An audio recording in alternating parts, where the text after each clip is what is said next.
नवम श्रेणी छात्री सम्मान्य सभापति महोदय पूज्य गुरुजी गुरुमा वृंद एवं एठार उपस्थित थिबा मोर स्नेहर छोट बड़ भाई भौणी मानक मोर अतुट सम्मान और भक्तिपूर्ण प्रणाम जनाऊछि। आज एठी समस्ते एकत्रित थिबार एहा हेउछि कारण आज पवित्र 80तम स्वाधीनता दिवस विषय मत किसी कहवाक सुजोग मिलू मो निजक धन्य मन करुछि। ड्यागर दीप के लिभि नहीं कि लिभिबनी, देश प्रेमर नदी केबे सुखी नहीं कि सुखिबनी। शहीद मानक बलिदान रहिब चिरदिन पाई अमर एवं भारतर गौरव रहिब जुग जुगतर। जो माटी आम जन्म नहीं से माटी होछि आम परिचय। जो तिरंगा पताका आकाशर गर्वर सह उड़ुछे से तिरंगा पताका होछि आमर आत्मसम्मान। आउ जो देश लगे असंख्य महावीर पुरुष मैंने निज जीवन को उत्सर्ग करछन्ति से भारत मातार संतान को मोर अतुट सम्मान और भक्तिपूर्ण प्रणाम जनाऊछि।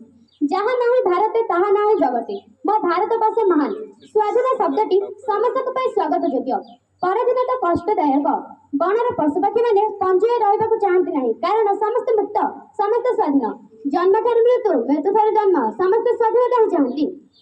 दुर्बलतार सुजोग नहीं दृढ़ एकता अभाव शत्रु मैंने प्राय 200 वर्ष धरी आम देश को शासन करते से काम करवा खाइबा पीवा बसवा उठा एमती धान चाष करूँ आम हेले फसल ने से इंग्रेज मैंने गाई रखा आम हेले क्षीर ने से इंग्रेज एमती तो बहुत अत्याचार शासक जहाँ कहते जमी कहते सेमती चलने को बाध्य होलु। स्वाधीनता मानवर जन्मगत अधिकार किंतु भारत बहु वर्ष धरी तार स्वाधीनता हराई परपदनता होता। इंग्रेज मानक शासन भाषार भारत मुक्ति लाभ कला 1947 मस अगस्ट मास 15 तारिख में। गोटे पराधीनता जदि विकसित लाभ करें ना कारण से विदेशी अंकुश शासन में चलने पड़ता है। तेणु गोटे देश और गोटे जाति स्वाधीनता एकांत आवश्यक। ए स्वाधीनता दिवस फुड़पल्ली ठार आरंभ कर महानगरी पर्यंत भारतर कोण अनुकोण जाए पालित होता है। एही दिवस रे आमे आम जातीय पताका उत्तोलन करू एवं गाय उठू जातीय संगीत। एही पुण्य दिवस रे आमे स्मरण करू जे आम जातिर रथी महारथी सैन्यगण मानक केवल सेतिक नुहे आम देशर भूय विकासर सुगुण निमंते अनुशीलन पाई मध्य शपथ नऊ। एही महान दिवसटी आमको स्वाधीनता दिवसटी केबे बिना मूल्य मिली न थाए। एही महान दिवसटी आमको मन पकाई दिए जे एही दिवस रे केते जे मां निज पुओ को हराई थाए केते जे स्त्री निज स्वामी को हराई थाए और केते जे परिवार निजर सुखमय जीवन को त्याग करथांते ताहा केबे वर्णना करबे नहीं। सिराज उदयलांग ठार आरंभ करी टीपू सुल्तान पर्यंत जयराज गुरुंग ठार आरंभ करी लक्ष्मण राय पर्यंत समस्त देश लागि प्राण बलि देबाको आगे आसिले। स्वतंत्र नर नारी युवक युवती छात्र छात्री सन्यासी देश लगी वज्र संपर्क नेले सेमाने चाहुथिले रक्त बदलर मुक्ति पराधीनता बदलर स्वाधीनता। महात्मा गांधी का आह्वान रे सारा भारत प्रकम्पित है।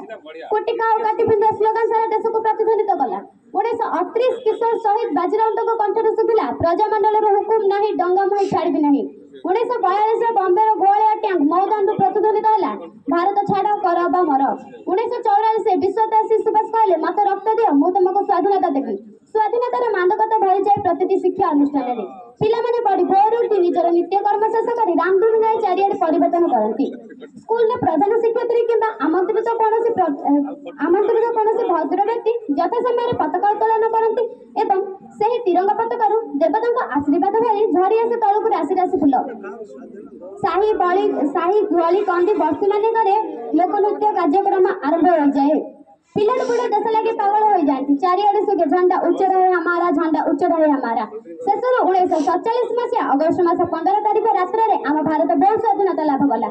आज आम स्वाधीन देशर स्वाधीन संतान तेणु आज आम से झंडा तले शपथ ना आम देश को महान करवा जेते आडम्बर स्वाधीनता दिवस पालन कर जदि तार जनगणर परिवर्तन घटे ना ताहले से स्वाधीनता दिवस पालन करवा निरर्थक।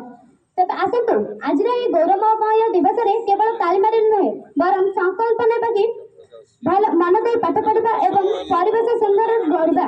शेष में एतिकी कहबाक चाहूँ जे आम एक एमती एक स्वाधीनता दिवस पालन करवा जहाँ को देखी युवपीढ़ी मैंने कहे एम से पीढ़ी जो मैंने स्वाधीनतार प्रकृत मूल्य को बुझी पारे।